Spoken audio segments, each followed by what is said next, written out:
Hey guys, welcome back to the Tea Time podcast. Welcome back to season 2, episode 5. That was my attempt at a bit of a funnier intro, a bit of a creative one. Didn't work out so well, but this is after our long-ish hiatus of 2 weeks out from the podcast game, but we're back. And how are you, Jonty? I'm back, that's what I am, and I'm happy to be here. Yeah. It's been a tough 2 weeks. I had some exams, I'm sure you did as well. Yeah, had a lot of schoolwork on recently. Yeah. Tis the way with being in year 12, Yeah, but... Fuck, I hate school. We're back and we're bigger than ever. We're back and bigger than ever. And speaking of bigger than ever, our Instagram has been popping. We've put up a couple clips of the the last podcast. We put up 2 reels that actually did well. One was about your call on Fulham, saying that they would go down, which we'll get onto Fulham maybe later on. And then the other one was from me saying that Brendan Rodgers would be the first manager to go. And that could looking like it might be likely, but we'll get into that later on. But once again, make sure that you listen to the podcast, follow us on Spotify, make sure you check out the YouTube, check out the Instagram. And 2 underscores, 1 podcast. Potentially, if you guys want, let us know if you want us on TikTok. Yes. And shout out to our Indian, shout out to our Indian fans. Yeah. We love you guys. The Indians get around us on Instagram. Yes. But yeah, that's kind of what we've been up to recently. What tea are you drinking today, John? Today I'm drinking a 3 licorice tea because I'm a fan of that diversity. It's actually a licorice from Estonia, Kazakhstan, and Georgia. That's what it said on the packet. Didn't say Egypt. Oh no, Egypt. Estonia, Egypt, they're similar countries. But you know, diversity. Oh yeah, we love that diversity. And I've got myself a peppermint tea. We actually had matching mugs. Oh wow, that's decent. It's decent. Yeah, it's diverse. Yeah. Every single time you drink, you taste the diversity. But no, we had similar. We had the same tea mug, but Aviv ended up having a tea which he didn't like. So he switched it out last minute. Just smelled like a swamp. And I was like, I ain't drinking all that Shrek type shit. You know? Get out of the swamp. Don't get out of my swamp. Oh, that's horrendous. That is so bad.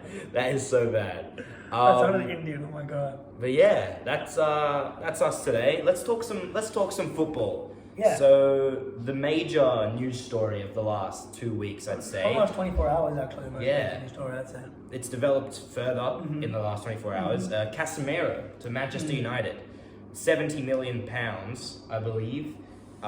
Confirmed by Carlo Ancelotti, Fabrizio Romano. It's happening. What thoughts on it from you, Jonty? Huge W for Real Madrid. Huge W. They've sold arguably past his prime Casemiro. A 30-year-old player. A 30-year-old player, defensive midfielder. Then again, I think he's past his prime. Maybe just by getting past his prime. For 70 million, a huge amount for a CDM. For a defending midfielder. Man United needed it. Real Madrid really needed it. So they upsold the fuck out of Casemiro. Yeah, for sure. And I think United will regret it. It's another purchase which they'll get 3 years of a player, and then they'll go play in some Brazilian league or whatever, the MLS, which all their players go after 2 or 3 years, as we saw with like some of their signings. Yeah. I don't know if United will regret it. I think here's how I think about it. It's good short term. Yeah, it's good short term. It's major W for Real Madrid, major W for Casemiro, because obviously Real Madrid bought in Camavinga and Tchouameni, so he probably wasn't going to get that many game times anyway. Yeah. He's gone to Real Madrid, 5-year contract. He's got in the bag. It's a good signing for Manchester United, as they do need a CDM. They major improvements in that department.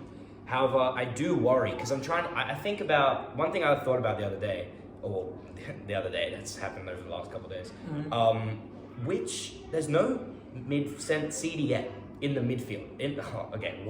There's no CDM in the Premier League that has really flourished at the age of 30. Kante's 31, but the last 2 seasons he's barely played. Yeah. Fabinho's turning 29. Thomas Partey's 29. If you look at Tottenham's Højbjerg, how old is Højbjerg? Pretty young, I think he's about 27. Højbjerg is 27. So you're looking at these other big teams. Rodri's 26. You're looking at these other teams' big CDMs. They're a bit younger, and that's not saying Casemiro won't be good. I just don't think that he has more than a year or 2 maybe in him. But still a good solution for United. It is a lot of money. I think I wouldn't have gone past 50 if I was. Yeah. Big W for Real Madrid. Yeah, big W. because of the Casemiro deal, Rabiot deal is off. Again, like double, and also Casemiro will be high wages as well. Casemiro will be massive wages. He's a proven player. He's one. I think he's top 5, maybe even top 3 CDMs in the world. Yeah, he's very good. There's no doubting that, and I just worry about the longevity of it. Yeah. But other than that, I think it's a great solution for them. And we could see him with Ronaldo again. For sure, and Varane as well. Yeah. Other transfers, we've got Sesko and Werner, 2 strikers to Leipzig. That brings their strike force. They've got, in total in the attack, they've got Adrian Silva. Sesko, Werner, Andre Silva, Poulsen, Forsberg, and Kunku, Olmo. That's 7 players that arguably should all start. And well, they're going to play kind of more deeper role. Yeah. But Leipzig making some good moves. Cucurella to Chelsea, who we might get onto later when we talk about the Chelsea-Tottenham game, because that was a pretty major game. £62 million. Yep. Renato Sanchez to PSG. Quite a steal, I thought, but that's just another signing. And Luis Suarez probably going to his last ever team of football. Uruguayan side Nacional. He's probably done, Sad to see. But he's had his time in the limelight, and he's really been a brilliant player. I think top, Messi and Ronaldo aren't, in my opinion, strikers. I think best striker of the generation. For me, he's the 3rd best player of this generation after Messi and Ronaldo. Yeah, I think he's best striker of the generation. Yeah. Or you could argue Lewandowski. I think Suarez probably better than Lewandowski. I think Suarez is, Suarez for me, 3rd best player after Messi and Ronaldo in this time, which is quite major for me. A big call. It is. I think it's a big call, but like you've got other players as well who you could argue. Yeah, you got Neymar, Zlatan, maybe. No, I think Suarez is proven. Yeah. Neymar is overhated, and his stats aren't as bad as people say he is. But for sure, when you're playing in the same position as Messi and Ronaldo have, you're obviously going to get competitive. Exactly. Yeah. Let's move on to a new segment from Tea Time, and I was actually thinking about this. I think I might have mentioned it in a previous podcast. I want this Tea Times ardor. Yeah. Now, ardor, that means something that you're passionate or something you really care about. So basically, in this podcast, we talk about one thing pretty much from the last time we recorded. In this case, oh my god, you can't see it. The audio listeners can't see it, but on the video, you can see Aviv, his coaster hanging in the air. It was interesting. But anyways, let's go with the ardor. So one thing that we really loved about the Premier League, or one thing that we just really thought was awesome in the last few weeks, and for me, other than the Premier League being back, of course, it was Arsenal fans' reaction to the Saliba own goal. So in Arsenal's second game of the season against Leicester, where they won 4-2, it was 2-1, long ball played over the top by James Justin, Jamie Vardy breathing down Saliba's neck. Saliba tries to header it away, but scores an own goal. And Arteta actually spoke about this own goal in the press conference and the fans' reaction. Basically, the fans kind of all got up and gave him a standing ovation. And the team got around him and really encouraged him to move past it and refocus. Because prior to that game, in the Crystal Palace game, he was man of the match. That's something that I just saw that I really loved. And it was quite incredible. I've never seen someone score an own goal and then their whole fans get behind him like that. If it had been last year, he probably would have gone bit off the pitch. Yeah, but that just shows the bond between the Arsenal fans and the players. How about you, Aviv? What was one thing that you loved? Premier League, that I really loved?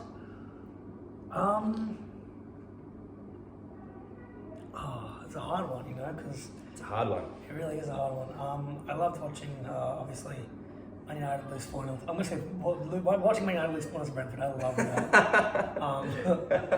I really can't say how much I enjoyed watching that. Did you watch the game? Yeah, I did watch the game, and I couldn't believe it. I honestly thought I was watching like a fake game. I thought it was a game. Yes, I thought it was one of those PES, when you go watch the highlights recently after a game. Yeah. They have all those PES videos of people playing on that. Yeah. I legit thought I was watching one of those. I was like, this can't be real. Or it's a game from 5 years ago on a friend. For sure. No, it was crazy. I loved to see it. Brentford played amazingly.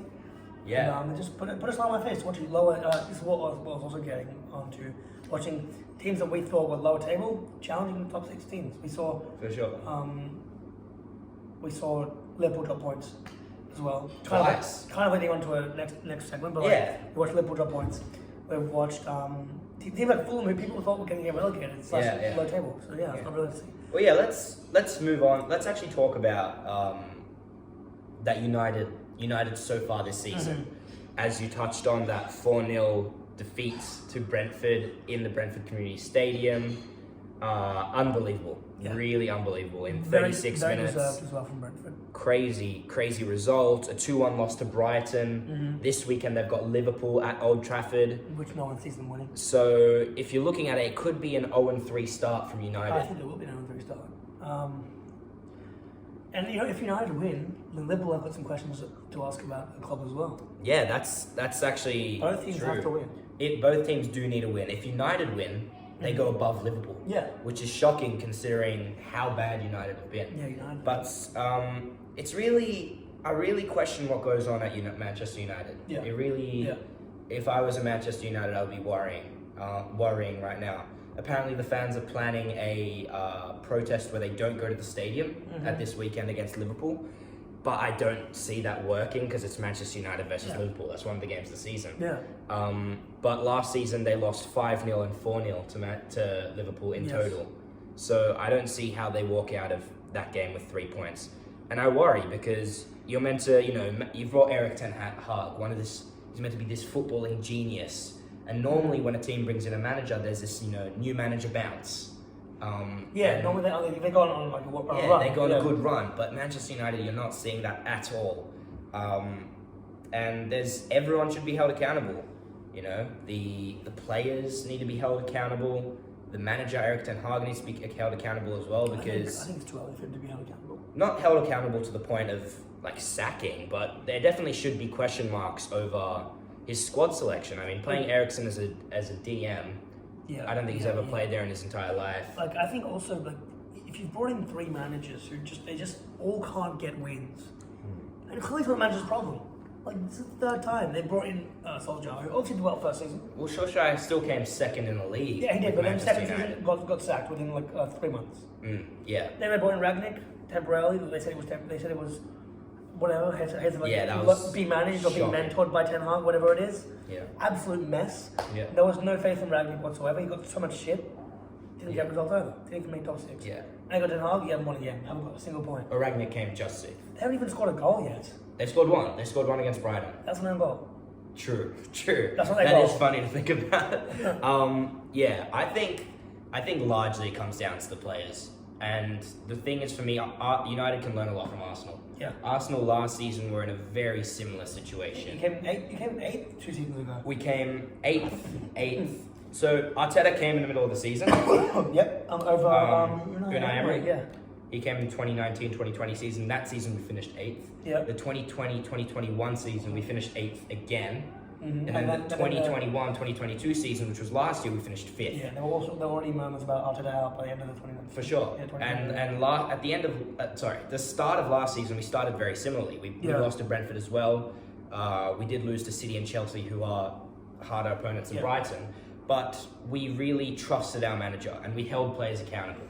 We got rid of the players Arteta got rid of the players that he didn't want in the club. Aubameyang, he thinks his work ethic isn't good enough. He got rid of him.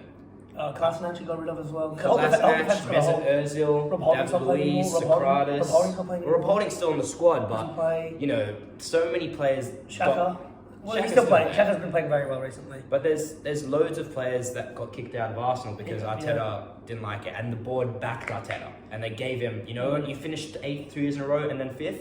We're still going to give you a long-term contract, and that's what they did, and that's what I think United can learn from Arsenal because Erik ten Hag is clearly a good manager. He's clearly a smart guy, and he's got a way that he wants to play. He just needs to fit that in. Mm-hmm. But there needs to be a system of accountability for the players. Mm-hmm. It's not possible that Rashford can score. He got 6 goal involvements last year, and now he gets to start every single week. No, it's not fair that Ronaldo can just do whatever he wants, albeit it is Ronaldo. But it's not fair that a 38-year-old can try to leave the club and then stay and not be held accountable. It's not fair that De Gea or Maguire. Who do they have up front? I'm not sure, but they should be offloading these players and re-signing new players. And I think that's something that they can learn from Arsenal, get rid of Ronaldo ASAP, in my opinion. Yeah, I agree. Get rid of your dead wood. It might take 2-3 seasons, but I believe that if they trust Erik ten Hag, give him the money to sign the players he wants, in 2 or 3 seasons, they'll be looking how Arsenal are looking right now. Because right now, in our process, we're 2 or 3 years ahead of them. At this rate, no one wants to. Thanks for listening to my TED Talk. Man United, like you guys, 2019-20, when you started having a slump because you had no players, you had no shot at making Europe. And we had He had an aging squad as well. He had old players. We had the same situation where it was kind of like, oh, we're Arsenal. Yeah. We always make top 4. We're always good. So you know what? If Mesut Ozil hasn't performed in 3 seasons, it doesn't matter. Still sign him. Still sign him onto a new contract, and he can still play. But that's not how it should be. Yeah. And there's a bit of complacency there, Man United. I also think that it will take a long time. But I think that with Man United, the problem is that you guys are a really old squad. Yeah. When that happened, and you have the youngest squad in the league. I think, or one of maybe last year definitely. Last year, I'm not sure about this year, but because there's only been 2 games. But last season we had the youngest squad in the league. And look at Man United; they still got a relatively young squad. Yeah. It's not that old. Actually, you got De Gea, you got Ronaldo, but they play like Elanga. Playing as well, and perfect Sandro, we're young. But even if they don't have those young personnel now, they could still take a season or even 2 to get rid of your old players, get rid of Juan Mata, get rid of De Gea, get rid of Luke Shaw, get rid of Maguire, and bring in new players. Taking money away from the club, with expensive wages. For sure. Not performing, it's crazy. Yeah. Let's move on, because we gave a bit of Man United. Let's talk about Liverpool. Liverpool, yeah. I mean, pitch was dry. The pitch was dry. Pitch was dry against Fulham. For the context, if people don't know, after the Fulham game, Jurgen Klopp, he didn't fully blame it, but he did, in his post-match interview, mention that the pitch was dry, and that led to Liverpool drawing that game 2-2 to Fulham. They also subsequently drew 1-1 to Crystal Palace, where Darwin Núñez got a red card, and Darwin Núñez missed a lot of chances in that game. But they have looked really slow. They haven't looked as sharp as they usually have. Maybe the absence of Mane has really... I know Mane has really affected the Liverpool team. We've seen it with Luis Diaz trying to fill his boots. Luis Diaz is a great player. He has really good potential. We saw the goal that he scored. But I don't think he has that consistency. I don't think he has the experience that Mane had. And also, he hasn't had that... He hasn't had that bond with Robertson yet. I think Mane and Robertson, they had that connection, which was really cool. The great thing about Mane was that he could also be quite fluid with his movement. He could also play as a striker sometimes when needed. Yeah. I think Diaz certainly to adapt. Darwin, expensive bullshit. My opinion, he did look good in the Fulham game. I saw an interesting article saying that Benfica were willing to accept 40 mil for Darwin. Then they got received 80 as a bid. Yeah. And then they couldn't believe it. They were laughing. Yeah. And then they jokingly asked for 100 million plus add-ons. Yeah. That's what they got for Darwin Núñez. I don't know. I mean, I think Darwin Núñez is a good player. I mean, in the Fulham game, he looked... 80 million? No way. Maybe not. In the Fulham game, he looked really lively when he came off the bench. Yeah. But then again, against Crystal Palace, he had a very high XG and didn't perform it and got a red card because of his temper. Yeah. I think, and now they've got struggles in midfield with Thiago being injured. No doubt in midfield. A lot of pressure is going to have to rely on your younger guys. Curtis Jones, Harvey Elliott. So there they have, no one. I still do believe they're the second best team in the league. I do as well. But they're not as good as last year at all. I don't think so. Not even close. And I think that City will run away with this league because they look really dominant. Because think about it last year. Last year they had the left, they had Mane, Salah on the right wing, and the striker they normally had Jota or Firmino, right? Oh, they had Jota, right? Well, when Diaz came, it was like Salah, Mane, Diaz. But they had Jota for most of the time. Jota, yeah. And Jota... to be fair, he's been injured as well, so maybe when he comes back, they look a lot better. Salah and Mane have that natural connection. They've been playing with each other for what? Years. At least 3 or 4 years. Yeah, something like that. When you bring in Darwin and Diaz is 6 months of the club, Darwin's brand new. It might take some time to gel. They haven't got that chemistry anymore. Neither do the people, Thiago or Fabinho. Who plays a cam for them?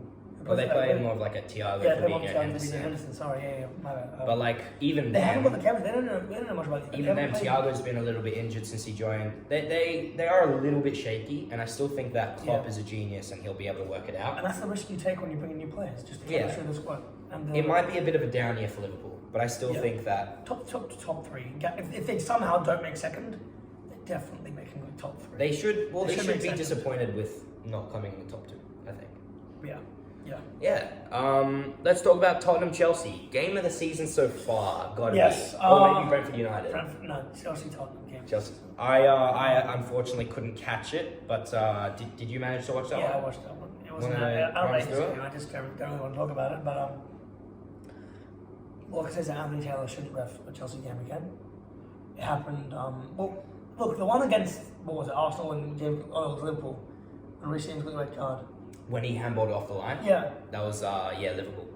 That one was like, okay, whatever, fine. Like, people said he shouldn't ref another Chelsea match. Yeah. I was like, look, I can see how it's a red card, I can see how it's a handball. Fine. I'll have the benefit of the doubt. Yeah. I have no idea how he was allowed to ref that game. I don't know. I don't know if you can put the whole thing down to a referee. The Havertz foul from Bendencourt, I understand we got possession back for like 2 seconds before they scored. Yeah. But that's a foul. Any day of the week, it's a foul. Yeah.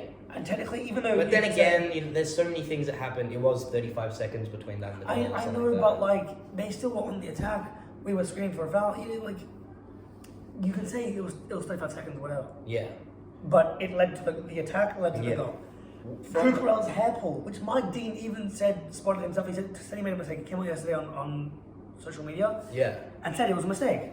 And now he's not being they've put him off for a week to coach him again how to be a VAR manager. Who was Mike VAR? Dean. Was Mike Dean in Mike that Dean VAR? was VAR, yeah. So he admitted that he made the mistake. Yeah, he told the press that he made a mistake. Okay. Yeah. For sure. From an outside point of view, I didn't watch the full match. I watched about half an hour of it, like the mini match on Optus Sport. Shout out. And it looked like Chelsea had a lot more the better chances. Harry Kane did miss that one chance. Yeah. Dog as for my FPL. Yes. But Chelsea did look like the more dominant side, and Chelsea probably are a bit disappointed to walk away with 3 points. Carlson was offside as well for the first goal. Well, the second goal. I can't remember. Yeah, and there were a lot of dodgy referee decisions, but I think if you're Tottenham, you've got to be buzzing with that decision, with that result. I mean, and the decisions as well. The history of Tottenham, Chelsea normally bad at Tottenham. Chelsea normally really make life difficult for Tottenham. It's a really good rivalry. I like the Tottenham rivalry. And to get a point from them is good. Chelsea will be disappointed they didn't get all 3 points, but I think we might have underrated Chelsea. Chelsea look good. Yeah. I think Chelsea look really good. And then we can also talk about Tuchel and Conte. I mean, that was just in the spirit of the game. Conte took it a bit outside of. I thought Conte was playing a little bit dirty. I thought it was a bit unnecessary from Conte. But Tuchel just kept it within the 90 minutes. He said, passionate, emotional. It was very, very well spoken in his interview. Tuchel. Well, he is not allowed to travel to Leeds for the next game, Chelsea versus Leeds. Yeah, because of the calls he made against the ref. Yeah. You know what, the Premier League are all. Who wins in a scrap though? Who do you think wins the fight? Tuchel destroys Conte. Really? I think Conte's got that like inner dog in him. Yeah, but Tuchel looks like a skinny boy, right? Tuchel looks very lanky. But he's actually very strong. You've been to gym with him? No, I haven't been to gym with him. But he showed his muscles or something. I did see that. Yeah. He's actually very strong. I just think Conte's just got that inner like dog with him where he won't lose a fight. Like he will come out on top every single time. I think they're both. Tons of good managers this season in the Prem. Oh, you think they're both? I was gonna say they're both. I was gonna say like for a second. I was gonna say they're both top 2 in the Prem. I was like, wait, there's Klopp and Pep. So I was like, I would probably say they're the 3rd and 4th best managers in Prem. Yeah, over Arteta and Ten Hag, obviously. Yeah, but there's other good managers in there. But yeah, they're very good managers. Let's move on. City and Arsenal both looking dominant. The only 2 teams in the league to pick up 6 from 6. Mm-hmm. Both teams scoring 6 goals in their combined 2 matches. City not even conceding a goal yet. Arsenal conceding 2 against Leicester. I reckon City could go the whole year without losing. I can see that. The whole year. I can see not even unbeaten without losing. That is unbeaten, man.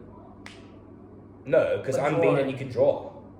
Yeah, without losing. They go the whole year without losing. When it comes to draw. I thought you meant they would win every No, single they're not game. winning every game. You think they can go invincible? I think they can go invincible. They do They have depth. They might struggle a bit in depth at the striker position, but City can play without a striker. We know that. I've seen it happen before. Yeah. Maybe. And it is looking like who's going to beat City, but there's got to be, like, it's so difficult to go invincible. I reckon the only team I can see beating City Yeah. is either Liverpool at home, but Liverpool haven't played well. Liverpool or... Chelsea might be able to throw an upset. Mm-hmm. I reckon. I think, actually. I think actually Arsenal could do something. Maybe. I wouldn't be surprised this weekend, City-Newcastle, if there's an upset. I actually wouldn't be surprised as well. Newcastle are a very It is... very, very unpredictable team. And it's Newcastle's home as well. I don't know if they will win. I don't think they will, but I won't be surprised if it will happen. I can see City drop points and get the draw. I can see that happening. Yeah. But City do look very, very good. Haaland looks incredible. Oh, no one can get near him. He looks incredible. He scored 2 goals. Think about it like this. What baffles my mind is City, he touched the ball 8 times against Bournemouth. Yep. 8 times against Bournemouth, still got an assist, and City still won 4-0, which we both predicted in our match week predictions, Let's go, which you should check on the Instagram podcast, __ podcast. 2 underscores 1 podcast. Check it out in the highlights. But yeah, he barely touched the ball against Bournemouth. Yeah. And what's brilliant about City is everyone knows their role. Haaland, he's not going to get upset, unlike Kylian Mbappe. There was that clip circulating of him getting upset. Yeah, 2 goals. He scored 2 goals and didn't celebrate. Yeah, no, but as in, you know that clip where Mbappe didn't get the ball in the counter-attack and he kind of just like didn't care. Like, Oh, yeah, he stopped running. Yeah, he's yeah. running. Like Haaland, he wouldn't do that. He knows that in this system, if he touches the ball 8 times, 3 times, If Haaland does that, Pep's taking 20 him off. times. Pep's taking him off. Yeah. If Haaland knows his role, he knows his role is to make those runs, clear the space, and just score his goals, get an assist. Yeah, Mbappe thinks he's bigger than the club. Haaland knows that City will always be bigger than him. Well, the Mbappe situation is very interesting. They're looking at Rashford for 120 million is what United value him. 120 million? Well, that's what United value him. PSG refused to pay that price. I wouldn't pay 40 million for Marcus Rashford at this point in time. I reckon 40 million's fair. I think around 40 million's You fair. cannot for what? For a guy who hasn't even scored above 10. Has he even scored above 10? No, he scored above 10 goals when they came second. I think he needs to be rejuvenated. I think Rashford just needs to be given... Look at Rashford's stats, yeah. I think he needs to be given a bit of space. He hasn't scored more than 10. Last season he scored 4. But look, he scored 10 goals 3 seasons. His 1920 season when they came second, I believe, right? Yeah. Or with Mourinho. 1920 season. That was with Mourinho, I think. I'll get that up. With him. Yeah, that was the year they came 3rd with Ole as manager. That's still a good result. Oh no, Liverpool. The season before that.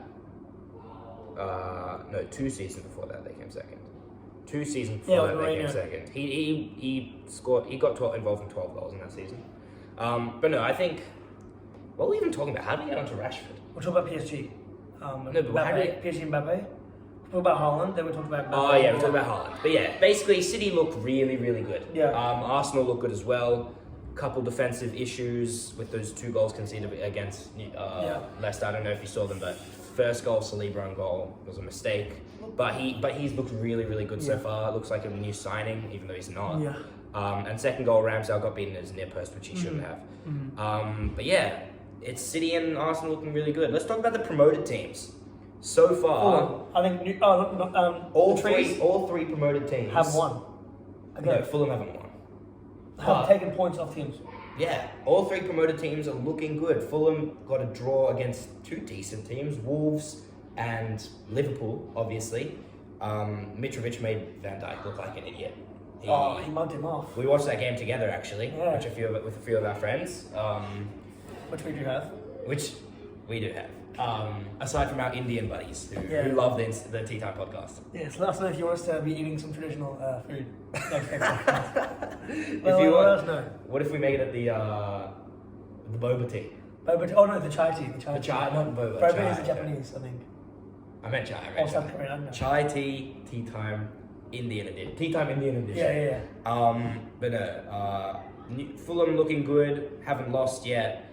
Bournemouth get a good win over Aston Villa, 2-0. They got battered by City, and they play Arsenal this weekend, so probably not looking good for them, but they still got those early 3 points. And Nottingham Forest... just lost to Newcastle 1. Was it 1-0 or 2? But they beat West Ham 1-0. They lost 1-0 to Newcastle. Yeah, so it was just 1-0, and that 1-0 was from a long shot from Fabian Schär. They didn't look that great in that game, but they looked a little bit better in the game against West Ham, which they probably should have lost, but they still got 3 points. 2 points off a very, very good West Ham team, I'd say. I mean, West Ham, we haven't even talked about them. They're on 0 points. They haven't looked amazing. They haven't scored Early days. Have they scored a goal? No. They haven't scored a goal yet this season. Neither have Man United. Yeah. No, but Man United at least have an own goal. West Ham don't have anything because they lost to City, where City kept a clean sheet, and 1-0 tonight. I think this is the first time ever. I hate my tea. Wow. I hate it. I can't. What's wrong with the tea? What tea do you have? It's a licorice one. Look, I'm all about diversity, but this ain't it, buddy. This diversity is this one touching your tongue. How about you? Do you want some tea? I'm alright, buddy. I'm good. What tea have you got? You've got the. I've got the. Did I even have to say what tea I had? Peppermint. Yeah, I have peppermint, but I don't even know if I said it. Okay. No, you did. Talking about our tea, we actually do have a new setup today. Disgusting. We're sitting on a couch trying to be a bit more intimate, a bit more close together, you know? Yes. the buddies. Yeah, we've got the mic set up, we've got the computer, the teas. But yeah, the promoted team's looking good, and it's looking like it's hard to predict who's going to go down. Everton have looked atrocious, and it looks like they might go down. I think they will go down. Dele Alli's not rumoured to leave the club. He's rumoured to go to Beşiktaş. Yes. Beşiktaş. Yeah, I mean, who else is rumoured to leave? Apparently Chelsea put in a bid for Anthony Gordon. I think Lampard wants to keep him though, because I think if as soon as Anthony Gordon goes, you have no threat at Everton. I mean, it's just I think Lampard will get sacked as well this season. I'm seriously worried about Everton. I think Lampard as a manager really has lost a lot of his confidence. Yeah, you think he's the first manager to go? Between him and Brendan Rodgers, I think 4-2 from Leicester was better than Everton. True. Falling out of it, and look, Everton just survived last season. Yeah. I don't. If they get relegated, they're done. Yeah. Talking about managers that'll get sacked, our recent reel where I said that Brendan Rodgers would get sacked, our recent reel on Instagram reached approximately 3,000 viewers. It's actually quite a massive. That's the biggest reach from us so far. Yeah. So we're very happy with that, and we're hoping to put out more content that reaches new people. Well, we haven't got but the important thing is, we need more followers. We do. Because on the YouTube, we haven't gotten a subscriber in about 8 months. Yeah, and on the Instagram, we don't get any followers. We get the views, but we don't get the followers. And we need to get the listens on this. We don't really have long arms, so we can't get that reach, you know. You don't get their reach. Exactly. Yeah, let's talk about the Instagram. We do appreciate the support from our foreign fans. And speaking about foreign, Oliver Joseph had a question. Oliver Joseph, yeah. On the Instagram, we asked the fans thoughts about the Premier League season so far. And we covered this earlier, but he said Anthony Taylor should never be allowed to ref a Chelsea game again. He's a Chelsea fan as well. I think I said earlier, I do agree with OJ. I think that game... Look, as a Chelsea fan, I'm always going to be a bit biased. Yeah, for sure. Towards the call. And I can see where it's just coming from. If I wasn't a Chelsea fan... which I couldn't imagine, except you will have a photo of me in a Liverpool kit, so... We where we're actually sat at right now, we have a direct view of John T in a Liverpool kit. But we do know that you always Chelsea at heart. Yes, you know. You always Chelsea at heart. I was forced to wear the shirt. Forced? Yes. Look at that smile, it can't be legit. Yeah, it's fake. That smile of a kid in pain. But yeah, I think Anthony Taylor should have some serious questions. Should he then be allowed to ref a Chelsea game again?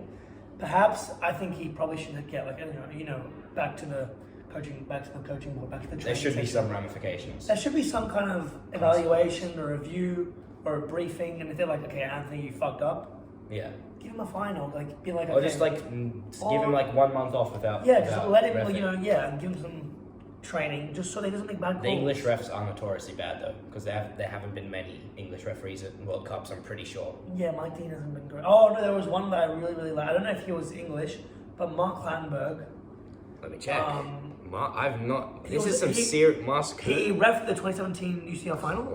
Clattenburg. LATT. Yeah. I'm not sure if he was English. Yeah, he's English. English. But he's a member of the Premier League. Yeah, he did ref the Premier League. He was a very good ref that I found. Wow, that is some serious ball. 2016 Champions League and 2016 Euros. My bad. It wasn't 2017. 2016 Champions League final. That was Real against Atletico Madrid. Jonty with that bull knowledge. I think it was. Look at this guy. 2017 was Real. I learned something new today. Or maybe that was Liverpool. Not Liverpool. Juventus. The Juventus Barca one. No, the Juventus Real Madrid one. Mandzukic scored the bicycle kick. That's a very underrated goal, by the way. Go to Wikipedia. Go on. Let's see. 2016. Say your last bet. UCL. Say what it was. I think it was Atletico Real Madrid. Yeah, it was. Look at this guy, Jonty. Come on, guys. Follow the Instagram. Follow the YouTube. Give this podcast a thumbs up. You got for the Jonty. Do it for Mark. Do it for Mark Clattenburg. He might be a bit of a cult hero here. Yeah, you know. On the Tea Time podcast. I always thought he was a ref when I would watch him play. I genuinely found I wouldn't really fault him for his calls. We love Mark Clattenburg. Yeah, like we do. Mike Dean, not a great ref. Like okay, but we've got our first cult Andre figure. Mariner as well is the ref. Who's like I'm not sure. But yeah. One in from Corey Berman. Ronaldo might be an average tier striker if he continues like this and doesn't get minutes. Now, well, you could say Liverpool might be an average tier team if they continue like this by joining every game. Like shit call, no offense. Well, I don't know how bad of a call it is. Let's look at United recently. He didn't play in the Brighton game. Yes, because he fell out with Ten Hag. Or Ten Hag dropped him. He played in the Brentford game. I don't know if you can blame that Brentford performance on him. That's probably more to do with the system and the other players around him. Mm-hmm. I think that Ronaldo is past his best, but he is still not an average But tier you're striker comparing a 38-year-old striker to everyone else. And a also, guy who's probably over 10 years older than the average Premier League striker. And he's I don't think he's average. I still think he's above average. He's clear, in my opinion. He still will score if he's given 38 games a season. He still will score 15 plus goals. Top 10 strikers in the Premier League, no doubt. Less. Top 5 even. Top 5. Top 5. Kane first. Kane, Haaland, Jesus. Maybe him. Anyone else? No, he's better than Skamaka. He's better than I think Chelsea. He's still a top 5 Chelsea striker. Yeah, he is. Yeah, so interesting one from Mr. Berman, but I still think he scores 15 goals a season. Maybe even he could be better than Jesus as well. Like I think. I mean, Jesus on form is obviously amazing. But it'll be interesting. So is Ronaldo on form. Well, no, Ronaldo. No, not anymore. But like, yeah. That's what form means. Alright, let's go Michael. And yeah, Aviv, the Premier League so far for Aviv has been amazingly shit. Please tell us about it. Amazing in some aspects and shit in some aspects. You know, we can look at shit like Man United. That's the shit part. Well, that's amazing. That's amazing. They are amazingly shit. Yeah, that's what they are. That's what I meant. Yeah. Some stuff that was shit, amazingly shit. Amazing game with Chelsea Spurs, shit result. That was amazingly shit result for you as a Chelsea fan, but as a neutral, a 2-2 draw. That's like a game of dreams if you think about it. I think some of it has been amazing and some of it has been shit. So I'm just going to sum it up as amazingly shit. Nice. And to finish up the podcast, we are of course going to do our tips for the weekend. Now, we did tips for the... Question of the app, I reckon, goes to OJ. Question of the app goes to OJ? So, we've forgotten some of our other ones, but... We've done 5 episodes and we've done it once. Yeah, so the last one was Mindle, I think we also had Adam. Actually, no, it was Mindle and then Was it Mindle. Bubba? Oh, no, it was Bubba as well. Yeah, Bubba. As well. So Bubba. So we had Mindle, Bubba, and now I'm going to give it to OJ. OJ. Sorry, Adam. Adam. Sorry, because he gave one question and Mindle asked 2. No, Adam asked like 2. No, Adam asked 2 and he still didn't get the question yeah. But yeah, so if you've been keeping up with in the first episode, no, not the first episode. Second and third. Previous episode. The previous one. Yeah. But the previous episode, episode 4 of this, the return season, we gave our predictions because it was the weekend before the Premier League started. Yep. And we also put them out on Instagram before the second match week started because obviously we didn't have the podcast. Yep. After the first week, Jonty was winning 4-3. How we did it was 1 point per correct prediction, but 3 points if we get the exact score. And last week, we actually both got the exact score on 2 games. We got the exact score on Aston Villa, Everton. We both said 2-1. And we also got the exact score on the Man City Bournemouth game. We both said 4-0. And currently, the scores are currently tied at 12-12, so good and close. Let's go through the draws. Remember, at time of recording, it's before the third match week. We'll go one round, you go first, and one round. This is actually at the time of recording. We'll say time of recording. It's about 4 hours before kickoff. 4 hours before kickoff of the Tottenham vs Wolves game. So, what's your tip here? Okay, so I'll go first for the first game, and then you go first for the next game. Yeah, so Tottenham Wolves. Alright, Tottenham Wolves first. I'm going to go 2-1 Spurs. I'm saying 2-0. 2-0. 2-0 Spurs? 2-0 Spurs. Alright, ready? Gilad, Palace Villa. Palace Villa, shit. I'm going to say 1-1. I was also going to go 1-1. I was thinking about it as well. That's fine. We can have the same tip. 1-1 for you? Yeah. Alright, Everton Nottingham. That's for you, but no, that's me. For you. 1-0 Forest. I'll say 3-1 Forest. 3-1 Forest? Yeah. We're just going to take a break here. Quick break on the Tea Time podcast. We'll be back with you very shortly. A few minutes later. We're back. And we're back, buddies. We're back from the quick break. A brief hiatus of 2 minutes, but we're back. Well, they won't know that it's 2 minutes. For them, it'll They be won't know. instant. Instant. Instant. Replay. But yeah. Okay, We've, so- Ben, you want to come join us for the last minute of the pod? Sure. Come sit here. I'll see ya. You want to give your predictions as well? Alright, ready? Okay, Arsenal 3-0 Bournemouth. We're not up to that yet. Alright, one we've got now, Okay, Fulham Brentford. Okay, wait. You're going first. Oh, did I say my You said Everton? 3-1. You said 3-1. You said 3-1 to Nottingham. Okay, cool. Fulham Brentford. Yeah, you're going first. Fulham Brentford, I'll say 0-0. I'm saying 2-2. Okay, Then what are you saying? Fulham win 2-1. nice. Interesting. Leicester Southampton. Okay, I'm going. Oh shit. Crap. Quick. 2-1. Leicester. I'll go historically a big win for Leicester, so I'm saying 3-0. 2-0 to Leicester. Alright, ready? Bournemouth Arsenal. Bournemouth Arsenal, I'm going 3-1 Arsenal. I'm going 3-0 Arsenal. 4-1 Arsenal and Jesus gets a hat trick. Nice, Oh, nice there. You know, if you get that right, I'll give you 5 points. Leeds Chelsea. Is it you first? No, me first. You Me first. Chelsea. 2-0 Chelsea. I'll go 3-2 Chelsea. You think we control 3 goals in a game? 5-0. 5-0 Chelsea. 5-0 Chelsea. Big calls. Alright, you're going first. West Ham Brighton. West Ham Brighton. I'm saying West Ham get their first dub of the season. 2-1 West Ham. West Ham? Really? Yeah. Interesting, because Brighton is so fluid with their formation. Brighton have been good so far. I'm going to say 1-1. Alright, Ben, from you? 1-1 as well because Brighton don't have Cucurella anymore. Yep, nice. Oh, I thought that. Newcastle City. That's me first. 3-1 City. I'll say 1-1. Really? Yeah. I'll go I 1-1. think 2-2. Nice. And last one, this is the tip of the round. Yes. United Liverpool. Oh, From you know the what? Johns. You asked me last year to 4-0 Liverpool. 3-0 Liverpool. 3-0 Liverpool. I'm going to say 2-0 Liverpool. 1-0 Liverpool. Alright. United go scoreless for the third. Okay, bye, man. Alright, thanks Ben. Thank you, man. We'll make sure to add you on the... Enjoy your bar mitzvah. Yeah, right. I've already had. It's already been. Nice. But yeah, thank you guys so much. That's our 5th episode Yes. of the season 2, And, the return season. Make sure in the future, buddies, to get your questions onto the question of the app. If you want to be there, if you want to be the guest for a, potential for a future episode. Every time people ask us, can we be guests on the Tea Time podcast? But there's only one possible way, and that's the question of the app. But yeah, thank you guys so much. Make sure that you really give this listen through. Make sure that you're following the Instagram. We might put a couple clips up on the YouTube. Let us know if you want a TikTok. Yes. Jonty is very keen on the TikTok. Shout out to my boys in India again. Shout out to the Indians. We love you. We love you. We love India. We love India. And that's actually our future country now for Wembley. That is our future country for Wembley. But look, thank you guys very much for giving a listen. And Thank you, buddies. don't go changing. Don't go changing, buddies. See ya.